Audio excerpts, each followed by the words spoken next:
YouTube, it's me back from another video. So in today's video, we have one on David Vonderhaar, which I was not planning on doing at all, but just from the recent events that took place, I just want to put some light on it. So if you haven't been on Twitter recently, then you probably don't know about this, but to get you up, basically David Vonderhaar, which is literally the face of Black Ops in the Black Ops series, who is like a lead game designer, he kind of had like, I don't want to call it a freak out, but like he just kind of went all out on Twitter and said stuff that under contract he couldn't say. It was obvious he couldn't say it, and he even said in some of the tweets, when I say this, it'll probably get me fired.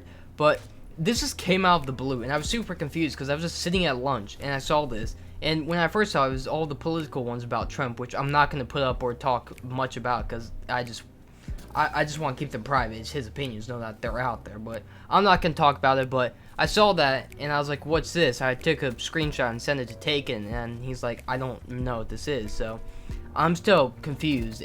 So basically, he just let out a bunch of tweets, and I'm going to get into them later, but all we know now is that he said on his Twitter that he's taking time off, and you'll see the screenshot here.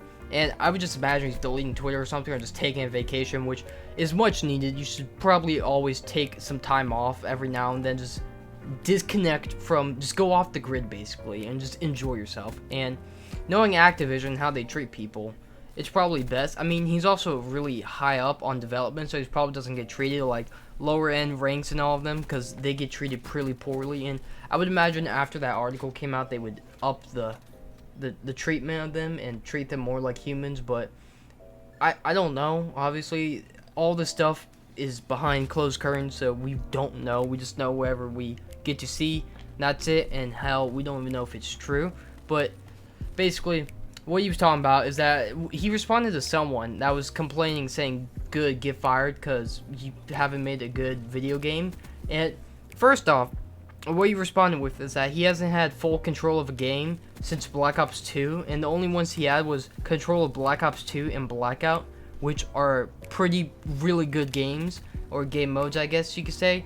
And all I'm saying is that when Vondi has control over anything, it's gonna be a god tier game. Like, he hasn't had full control over Black Ops 3, which was an game. It wasn't bad by any means, but it wasn't the best. And then Black Ops 4 multiplayer, which is the worst Black Ops multiplayer ever. So, you know, he even said in earlier interviews, like I remember one of Game Informer, when they were talking about it, he said he solely works on Blackout. Like, that's where his main focus is, that's where he's putting all his time into. And you wonder why the game mode's good, because David Vonderhaar is working on it, and he is the mind behind any good thing. Now, I don't think he worked too much on Black Ops 1, but still. Everyone is just coming out and being like, it's kids, like they're maybe 14 at the most, and they're just being the biggest assholes I've ever seen. And they're saying very, very negative things. Like, there's a lot of them. They all need to just calm the fuck down, alright? It's fucking awful what they're saying. And they're putting all the blame on him for being the bad game, which not only can you not put all the blame on him because it's not his fault, but he also hasn't had full control of the game, like all of the games that people hate. But again, these kids are just, not only do they piss me off, but if Vondi reads them, he's probably not gonna feel too great, because seeing messages like those are not, they don't put you in a good mind state, like state of mind. That's what mind state of mind. Like, these kids are being super fucking toxic, and it's like, I'm not even gonna show any of them because I don't even think I could put them on YouTube how fucking awful they are. But still, they're awful. And when you go to these kids' Twitters, it's all the same. They're just a toxic person. Like, all they do is constantly hate, and don't take any. They just hate, complain, There's nothing else they do. And, you know, knowing that, they're probably not going to do much later in life. But, you know, his tweets seemed like he was leaving the company or he's getting fired or something, which I don't want to happen to him, since he's kind of, again, the face of Black Ops. And I feel like it'd be one of the things. So if you watch, or if you watch, same thing. If you listen to Hex podcast, which is the Eavesdrop, he said the one on Hitch, that when he was talking about how Optic, when Immortals and shit was trying to buy them, that they wanted to get rid of the COD team. And Hex said, if they go, I go, which means everyone else would go, which in context, if the COD team goes and Hex would leave, then everyone else in the company would leave, because it's Hex, and he's like the founding father of it, and everyone likes him more than everyone else. And I feel like it's kind of like that. So if Vondi leaves, then fans are gonna leave. Black Ops is gonna fail. Like, even if he doesn't leave, you still need him. Like, every game he touches, it's like perfect. Like, not touches as in like, oh, he put in a little rock right there. Like, no, he has full control over. He designs them. He tells people what to do. He does everything. He's the mind behind it. And those games are always good, which I don't know why he hasn't. I obviously, we don't know because it's behind closed curtains, but every game he's done is really good. And if Activision loses him, then not only are they going to lose out money, but they're going to lose out on the game, since the game won't nearly be as good, which entitles less sales, which means less money, which means more microtransactions, which means Activision is going to be more greedy, because it's fucking Activision. You can't get past their greediness. I still hate it with all my passion. But speaking of that, Activision hasn't said a thing on Vonderhaar, nor the Call of Duty or Treyarch Twitter.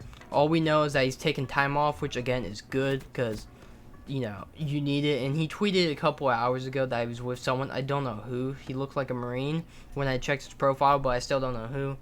I personally hope he's alright and he has the best state of mind. Why do I keep saying mind of state? But, you know, he means so much to the COD community that we all want him to be good. And any of the kids that don't want him to be good and just are toxic, we don't care about them. They're dirt, alright?